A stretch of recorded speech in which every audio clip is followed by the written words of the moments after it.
काय हो, काय म्हणतोय तुमचा कान? बरं आता माझ्याकडे एक उपाय आहे, सांगू का तुम्हाला? इंदू, सांगतो मी. मला काही नाही, कान शेका फक्त. हो. गौरी, आपल्याकडे ती पिशवी ना रबराची? हो, आणते मी. त्याच्यात पाणी नको, राहू दे, होईल बरा. बर. गोखल्यांचा फोन. तुम्ही गोखल्यांचा? हॅलो. हो, बोलतोय. काय म्हणता? हो, येतो ना. बर बर, हो, भेटूया. अच्छा. काय म्हणत होते हो गोखले? काही नाही, गोखल्यांना पत्ते खेळायचा मूड आलेला आहे. क्लबवर बोलवलंय.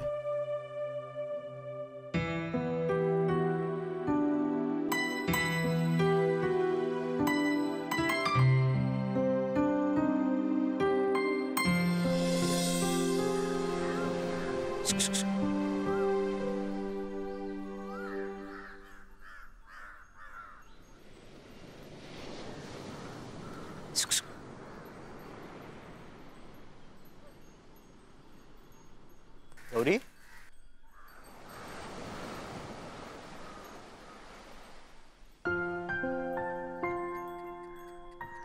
तुला कसं कळलं मी आहे? दिसले होते का तुला?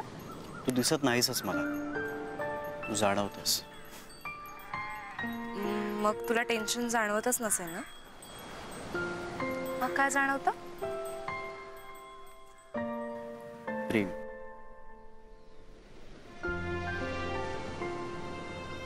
कपिल, बास. अरे बाबा आता गोखल्यांकडे जाणार आहे बोलायला. कसं होणार आहे सगळं? सगळं काही नीट होईल. वकील आहेत ते, त्यांच्यासाठी बोलणं ही काही नवीन गोष्ट नाहीये. कपिल, अरे कोर्टात उभं राहून केस लढणं खूप वेगळी गोष्ट आहे. इथे त्यांच्या मुलीबद्दल बोलायचं आणि समोर कुठला वकील किंवा आशील नाहीये. मुलाचा बाप आहे ज्याला नकार द्यायचा आहे.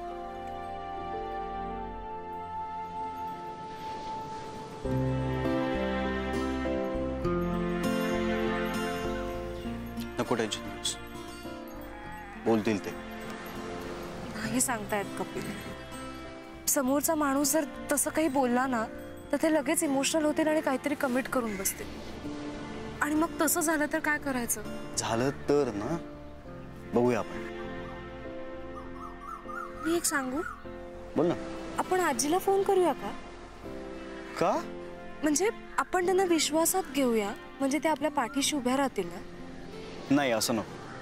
हे बघ, कारण मला तुझ्याबद्दल तिला तेच सांगायचं जे तिच्या मनात आहे. खरंच? ते असं आधी कधी म्हणाले होत्या का? असं अगदी असं डायरेक्टली नाही, पण हा इनडायरेक्टली अनेकदा. पण मग आता काय? आता काय बघूया. पण हे आपले प्रॉब्लेम्स आहेत आणि आपणच सोडवायला हवे. उगाच आजीला यामध्ये आणण्यात काहीच पण नाही. आणि आपले प्रॉब्लेम सोडवण्यासाठी आपण मोठ्या माणसांना इन्व्हॉल्व करणार असू तर मग माझ्यात आणि त्या सौरभमध्ये काय फरक आहे?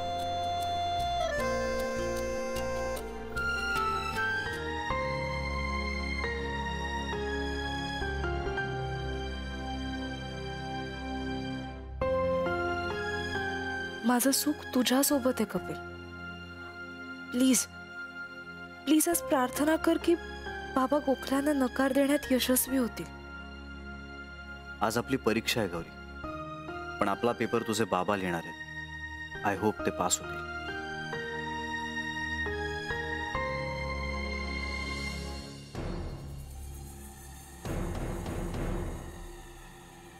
बाबा, अगं बाई, आले काय?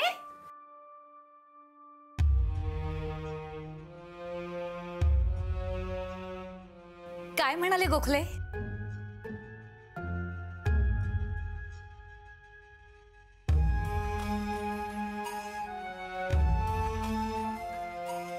आई, एक 2 मिनिटं थांब.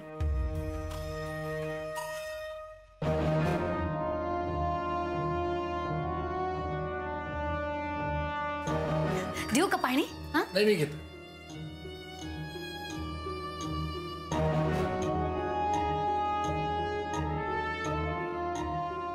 अहो सांगा ना, काय म्हणाले गोखले?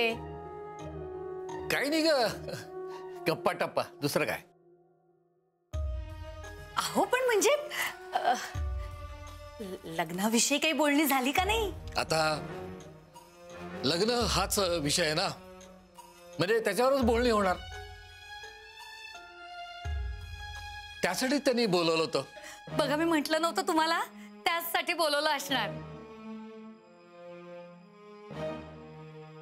हा, साखरपुड्याची तारीख ठरली?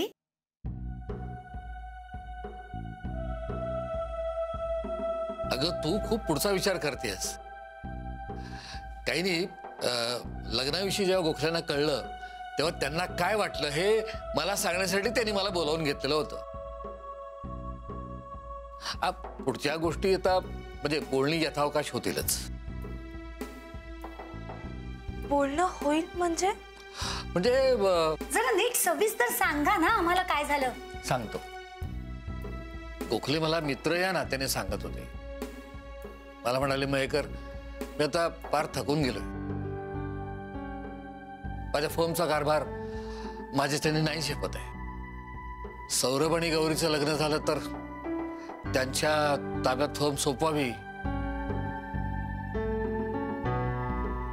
आणि किमान पार्शल रिटायरमेंट घ्यावी असा माझा विचार आहे.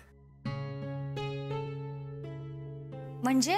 नाही, ती पार्शल रिटायरमेंटची आयडिया माझीच होती.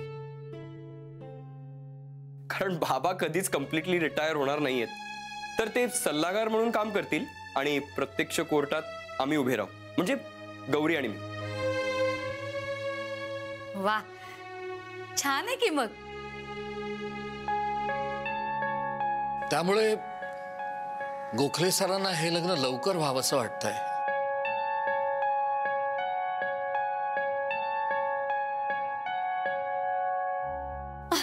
अगं बाई, मग तर सोन्याहून पिवळं. छान बातमी आणली था. चला, सगळ्यांचं तोंड गोड करते, साखर घेऊन येते. आले हं सौरभ. मी जरा आजून पडतो. तुमचं चालू द्या, इफ यू डोंट माइंड. हो, नॉट एट ऑल.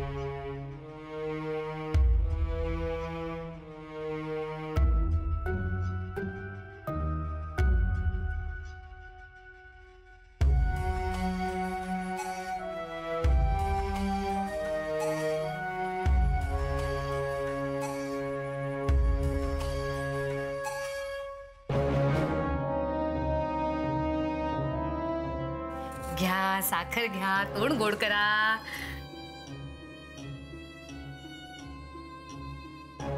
सौरभ,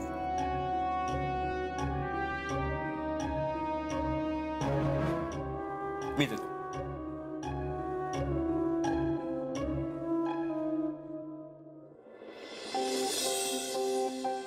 तोंड गोड करणार नाहीस का?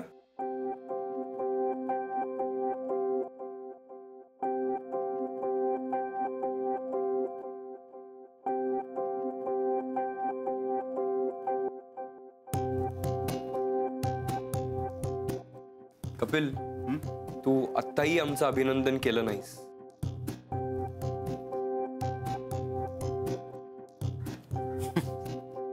काय एकाच गोष्टीसाठी किती वेळा अभिनंदन करायचं मी तुमचं? पण हरकत नाही. तुला जर वाईट वाटलं असेल तर आय एम सॉरी. हा, अभिनंदन.